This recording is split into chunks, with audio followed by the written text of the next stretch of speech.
Wassalatu wassalamu ala Rasulillah wa ala alihi wa ashabihi wa mawalah wa la hawla wa la quwwata illa billah, amma ba'd. Hadratul mukarramin, jamaah salat tarawih Masjid Johor Karim yang dimuliakan oleh Allah Subhanahu wa taala. Sungguhnya di antara keyakinan yang sangat penting untuk dikokohkan di dalam hati kita sebagai orang-orang beriman adalah bahwasanya setiap yang diperintahkan oleh Allah Subhanahu wa taala, maka segala kebaikannya adalah kembali kepada kita sebagai hamba. Sama sekali ketika memerintahkan ibadah, ketika memerintahkan ketaatan, ketika memerintahkan amal saleh, sama sekali Allah tidak berhajat, tidak memiliki kebutuhan apapun kepada kita selaku hamba-Nya.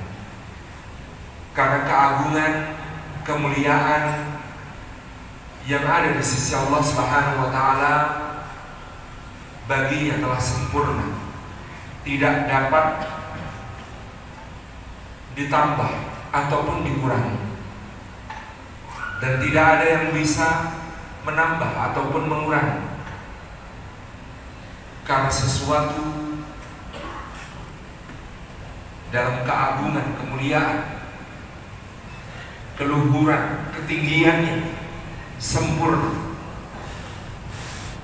Maka misalkan seluruh umat manusia mengadakan satu konferensi tingkat tinggi secara antar bangsa, secara internasional untuk bersepakat bersama-sama kufur kepada Allah, katakan demikian, maka kekufuran seluruh manusia itu tidak akan mengurangi keagungan dan kemuliaan Allah sedikit pun. Sedemikian pula jika seluruh manusia bermufakat bersama-sama untuk beriman dan taat kepada Allah, maka itu juga tidak menambah sedikit pun pada kemuliaan di sisi Allah Subhanahu wa ta'ala. Kesempurnaan Allah Subhanahu wa ta'ala dan segala sifatnya adalah mutlak, sama sekali tidak dipengaruhi oleh seperti apa hamba-Nya, apalagi dalam melaksanakan ibadah, ketaatan dan amal-amal soleh tersebut. Maka kita meyakini semua amal ibadah, semua ketaatan, semua kesalehan yang kemudian kita tunaikan kepada Allah Subhanahu wa ta'ala, kebaikannya semua kembali kepada kita. Ketika Dia memerintahkan ibadah secara umum, Dia Jalla Jalaluhu berfirman, A'udzubillahi minasyaitonir rajim. Ya ayyuhan nasu u'budu rabbakum alladzi khalaqakum walladzina min qablikum la'allakum tattaqun. Wahai sekalian manusia, beribadahlah kalian kepada Rabb, pencipta, pemelihara, pemberi rizki, pengatur segala urusan, pemilik, dan yang menguasai segalanya bagi kalian, dan yang juga telah menciptakan orang-orang sebelum kalian supaya kalian bertakwa. Sama dengan perintah khusus puasa, di mana Allah juga mengatakan, Ya ayyuhalladzina amanu kutiba 'alaikumus syiyam kama kutiba 'alal ladzina min qablikum la'allakum tattaqun, supaya kalian bertakwa. Maka kadang hal ini menjadi terasa kurang greget bagi kita, karena seakan-akan ketika kita bertakwa, ada yang membayangkan bahwa ketakwaan itu adalah manfaatnya kembali kepada Allah. Karena kita mendefinisikan takwa, memberi pengertian kepada takwa sebagai menjalankan segala perintah Allah dan menjauhi segala larangan, imtithalul awamirillahi wajtinabu nawahihi. Karena kita menerjemahkan takwa sebagai menjalankan segala perintah Allah dan menjauhi segala larangannya itu, kita masih sulit membayangkan bahwa semua ibadah kita manfaatnya kembali kepada kita. Karena kalau sudah menjalankan perintah Allah dan menjauhi larangannya, terus apa? Biasanya belum terjelaskan. Nah, maka dari itu penting bagi kita ketika memahami bahwa perintah ibadah, bahwa perintah puasa tujuannya agar kita bertakwa. Apakah takwa itu dalam manfaat yang kembali kepada kita, bukan dalam pengertian yang kemudian kita bayangkan sebagai kembali kepada Allah, menjalankan perintah Allah, menjauhi larangannya. Lalu hikmahnya dari perintah itu, manfaatnya, maslahatnya kembali kepada kita. Yang pertama, kita mendengar firman Allah Subhanahu wa taala. Ini hanya uraian-uraian kecil sebagai contoh yang kita cuplik-cuplik. Kita mendengar firman Allah Subhanahu wa taala, "In tattaqullaha yaj'al lakum furqana."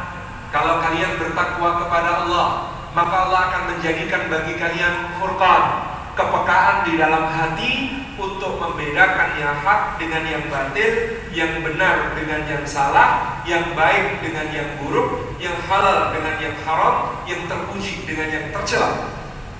Lalu dengan itu diberi kekuatan pula oleh Allah untuk mengikuti yang hak, yang benar, yang halal, yang baik, yang terpuji, meninggalkan yang batil, yang salah, yang haram, yang buruk, yang tercela.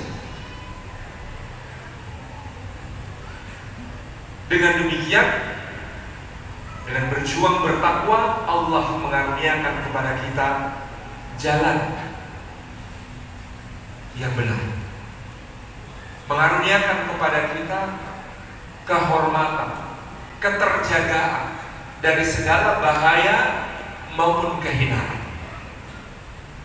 Lalu kita membaca lagi firman Allah Subhanahu wa taala, "Wallahu yuhibbul muttaqin."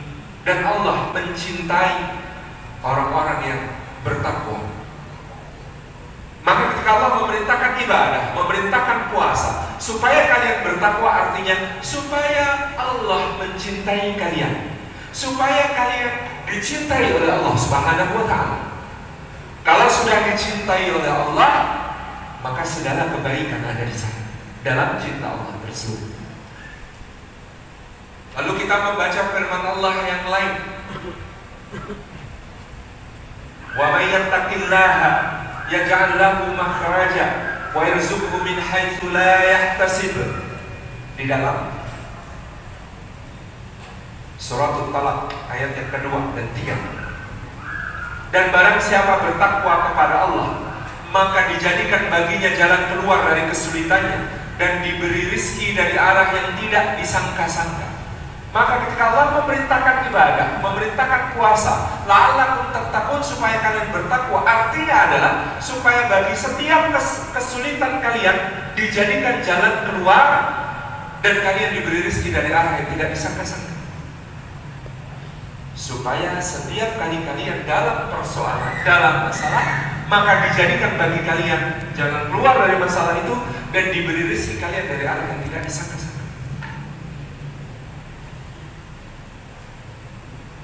Lalu kita membaca lagi firman Allah Subhanahu wa taala, "Wa may yattaqillaha yaj'al min amrihi yusra."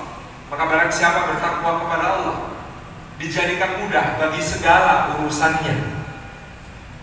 Maka ketika Allah memerintahkan ibadah, memerintahkan puasa, la'allakum tattaqun, supaya kalian bertakwa, kita memahaminya sebagai agar semua urusan kita dijadikan mudah oleh Allah Subhanahu wa taala. Lalu kita membaca lagi firman Allah Subhanahu wa taala dalam surat Al-Baqarah ayat ke-282 misalnya, "Wattaqullaha wa yu'allimukumullahu." Dan bertakwalah kepada Allah, Allah akan mengajarkan ilmu kepada kalian. Maka ketika kemudian kita menyeksamai firman Allah, Allah memerintahkan kalian beribadah, Allah memerintahkan kalian berpuasa, supaya kalian bertakwa, artinya adalah supaya kalian diajari ilmu oleh Allah Subhanahu wa ta'ala. Lalu kita membaca firman Allah Subhanahu wa ta'ala, Inna akramakum indallahi atqakum, di surat Al-Hujurat. Sesungguhnya orang yang paling mulia di antara kalian di sisi Allah Subhanahu wa ta'ala adalah yang paling bertakwa. Maka ketika kita diperintahkan beribadah oleh Allah, diperintahkan berpuasa oleh Allah, la'allakum tattaqun, supaya kalian bertakwa, maknanya adalah supaya kalian menjadi orang yang paling mulia di sisi Allah Subhanahu wa ta'ala.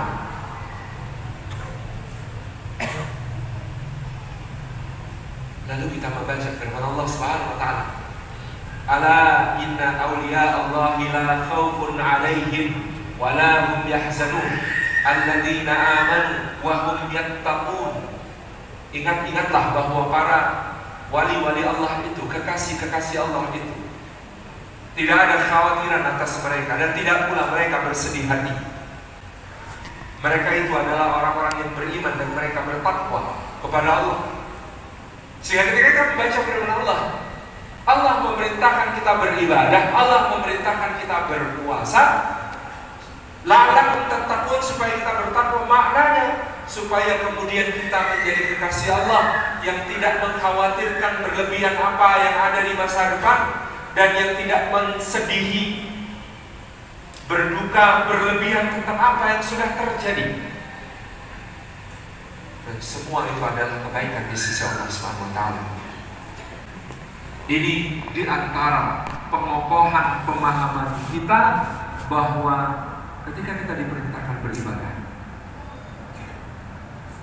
menjadikan kita orang bertakwa, maka semua kebaikan takwa itu adalah untuk kita, untuk hambanya Allah Subhanahu wa ta'ala, untuk menjadi orang yang mendapatkan kepekaan dan jalan yang benar, mengarungi kehidupan ini sampai kepada cinta dan keridhaannya Allah Subhanahu wa ta'ala, untuk dicintai Allah sehingga itu menjadi cukup bagi kita dalam segala keadaan, untuk dimudahkan segala urusan kita, untuk dibukakan jalan keluar dari setiap persoalan, untuk diberi rezeki dari arah yang tidak disangka-sangka, untuk diberikan kemuliaan di sisi Allah Subhanahu wa ta'ala, diajarkan ilmu-ilmu kepada kita, untuk dijadikan sebagai kekasihnya yang tidak khawatir dan tidak pula bersedih hati. Maka inilah di akhir Ramadan, mari terus meneguhkan keyakinan kita kepada Allah Subhanahu wa ta'ala bahwa sesungguhnya ketaatan kita, ibadah kita, amal saleh kita adalah untuk kebaikan kita semua. Sebuah pengabdian kepada Allah Subhanahu wa ta'ala yang kita tidak pada tempatnya merasa berbangga dengan itu di hadapan Allah. Karena Allah lah yang memberi hidayah maupun taufiknya kepada kita untuk mentaatinya. Karena setiap panggilan adzan pun kita jawab dengan la haula wala quwwata illa billah. Hayya 'alas shalah, mari menuju salat. La haula wala quwwata illa billah. Jawab kita adalah tidak ada daya untuk menghindar dari keburukan dan tiada kekuatan untuk meraih kebaikan kecuali dengan pertolongan Allah. Semua ketaatan, semua amal ibadah ini tidak pernah boleh menjadikan kita merasa tinggi, merasa mulia, karena semua itu atas taufik dari Allah, atas bimbingan dari Allah, atas kekuatan dari Allah, dan dengan itu pula Allah memberikan kebaikan-kebaikannya semakin banyak dan berlipat kepada kita. Maka dengan demikian menjadilah kita sebagai hamba-hamba yang tahu dan sadar bahwa semua yang kita jalani berdasarkan taufik Allah, bimbingan Allah, untuk kebaikan-kebaikan yang akan kita raih dari sisi Allah, menjadi karunia yang berlipat-lipat dunia dan akhirat. Diberi karunia untuk taat, diberi kekuatan untuk taat, diberi kekuatan untuk beribadah, lalu dengan ibadah itu diberikan segala keutamaan dan kebaikan dengan ketakwaan. Maka kesimpulan dari seluruh kehidupan konon adalah syukur kita kepada Allah Subhanahu wa Ta'ala. Sebagaimana pesan di akhir Ramadan, walitukmilul iddata walitukabbirullaha ala ma hadakum wa la'allakum tashkurun. Dan supaya kamu sempurnakan bilangan bulan Ramadan itu, dan supaya kamu takbirkan Allah, agungkan asmanya, karena Dia telah memberi hidayah kepada ketaatan ini. Wa la'allakum tashkurun. Dan sesudah itu supaya kalian semua bersyukur kepada Allah Subhanahu wa Ta'ala. Mari mendekat terus kepada Allah di sisa-sisa waktu Ramadan dan berazam untuk melanjutkan ketaatan itu di bulan-bulan berikutnya. Mari mendekat dengan ibadah tapi juga dengan hajat-hajat kita. Karena sesungguhnya kata Imam Ibn Rajab Al-Hambali, kalau mengandalkan ibadah, berapa banyak kalian beribadah dibandingkan para salafus saleh. Nabi SAW yang sampai bengkak kakinya, para sahabat yang sampai ada galur air mata di pipinya.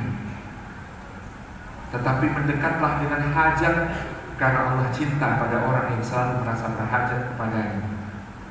Dan kalau kita, kata beliau, tidak sanggup bersaing dengan orang-orang soleh dalam amal ibadahnya, maka berlomba-lombalah dengan para pendosa dalam istighfar dan taubatnya. Jazakumullah khairan. Mudah-mudahan bermanfaat. Assalamualaikum warahmatullahi wabarakatuh.